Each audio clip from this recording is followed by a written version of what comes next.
Death at Bishop's Keep, Chapter 53. The truth is rarely pure, and never simple. Oscar Wilde. The importance of being earnest. Thank you for bringing tea, Amelia, Kate said. You may go now. The maid curtsied and left the room. I am glad to have this time alone with you, my dear Catherine, the vicar said, taking the cup she offered. The past 2 weeks have been sad for both of us. They have, Kate said, thinking that today was the fortnight anniversary of her aunt's death. She sat down, straightening the skirt of her mauve dress. She had worn black to the funeral, as was customary, but she had decided not to keep the heavy mourning that English people seemed to expect.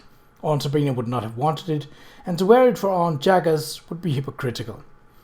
The two of them sat in silence for a moment, the only sound the clacking of Aunt Jaggers' parrot, whom Kate had pitied and moved out of the lonely bedroom and into the library.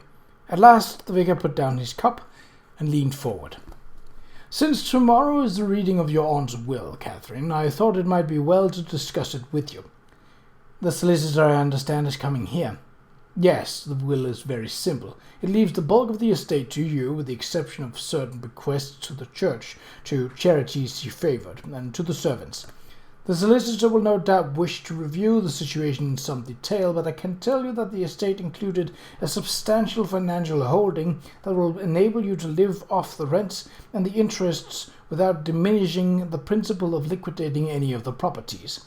You should be able to live as you wish. He gave her an oblique look. Perhaps you will also wish to carry on with some of your aunt's charities. Sabrina Ardley was a great power for good in this parish. Kate looked down at her hands. When she had first learned of her inheritance, she had not wanted to think about it. Her great good fortune had been gained through the loss of someone she held very dear. But with the Ardley estate came many responsibilities, and she was determined to meet them competently. And more, she was committed to using the Ardley fortune, if fortune it proved to be, for good ends. What those might be, she had yet no clear idea, although she had a few disorganized notions and was willing to listen to the vicar's suggestion. But she did know one thing. Fortune or no fortune, she would continue to write. While Bill Bardwell might no longer be required to live by her pen, the pen remained Kate's way of encountering the world. Kate needed to write, and no fortune, whatever that size, would be able to change that. The vicar shifted in his chair. There is something more I wish to discuss with you, Catherine. On her deathbed your aunt spoke of a child. Jocelyn. Kate had thought much of this over the past few days. While the doctor denied the possibility, and the vicar had refused to discuss it, she believed that there must be some truth hidden away. What had become Aunt Sabrina's daughter? Yes, Jocelyn, the vicar paused. The truth is that he is Sabrina's son. Our son. Kate stared at him. Your son? The smaller surprise that Jocelyn was a male was lost in the larger astonishment of his patrimony. Yes, ours. The vicar's eyes met hers with candour and pain. He was born nearly 40 years ago. I will not go into the circumstances, which, as you might guess, are quite complicated. I will only say that Jocelyn's birth was kept a secret from Sabrina's mother and father and from my wife.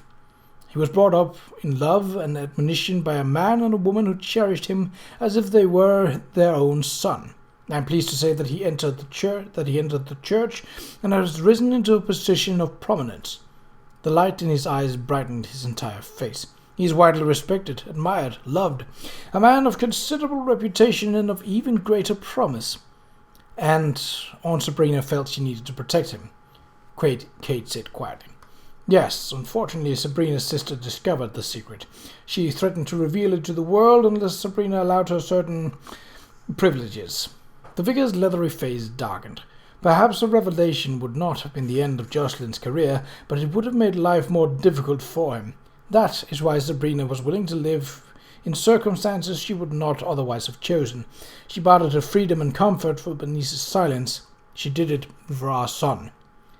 The quiet lengthened as Kate thought about the vast reservoir of pain and sadness of which the vicar's words must come. How extraordinarily complex were people's lives. What depths there were of anguish, despair, and loss, and of pride, dignity, and joy. Yes, even joy. Within her welled up a deep respect, almost an awe, at the incredible richness of life. What she had heard here today, had witnessed in the last week, had experienced in her own life over the past month, all of it dazzled and dumbfounded her. But it also humbled her, for she knew that Beryl Bardwell's stories had not even begun to plumb the depths of the human spirit. How much, as a writer, she had to learn. She had not even begun. The vicar stood and began to pace. "I was not sure I should tell you this, Catherine, because the secret is not just mine. It is Jocelyn's too." "He knows, then?" "Yes, his adopted parents thought it best when he became a man to tell him the truth.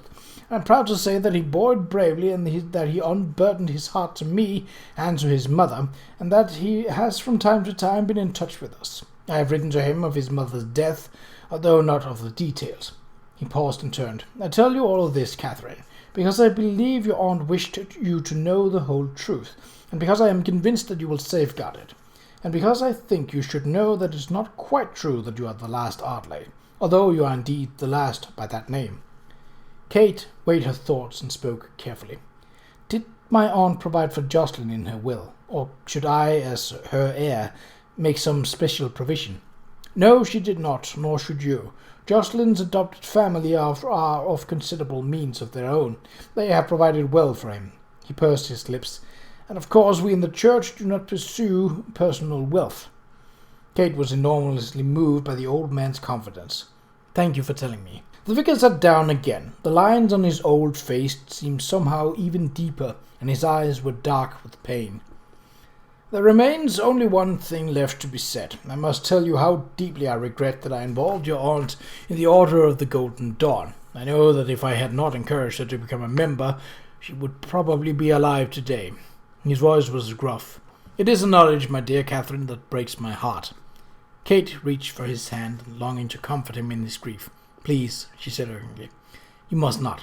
Aunt Sabrina chose her own path. The knowledge she thought through the order was important to her. You cannot blame yourself because the situation was other than you knew."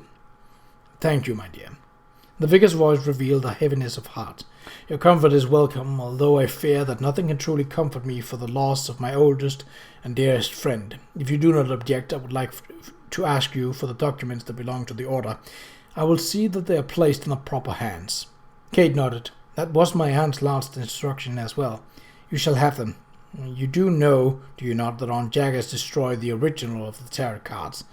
They were very valuable, I fear." "Sabrina told me. At the moment their loss does not trouble me deeply, but I am sure that others will think it a great tragedy. The deck was much prized for the quality of its occult symbolism." He pushed himself out of his chair with difficulty.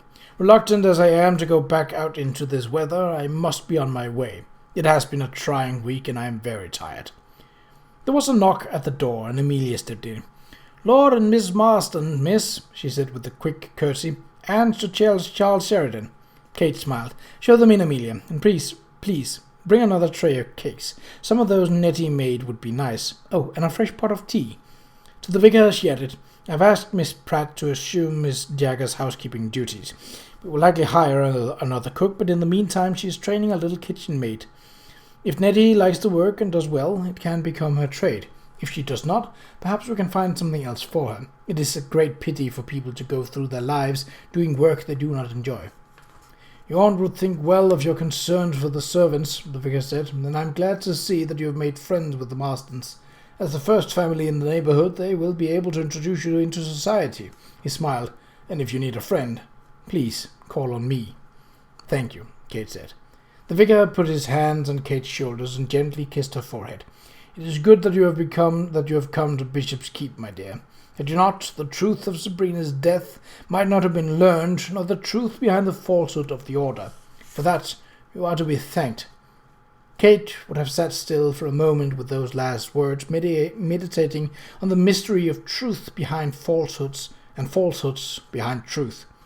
But she heard Amelia's step outside the door, and voices, and rose to greet her guests.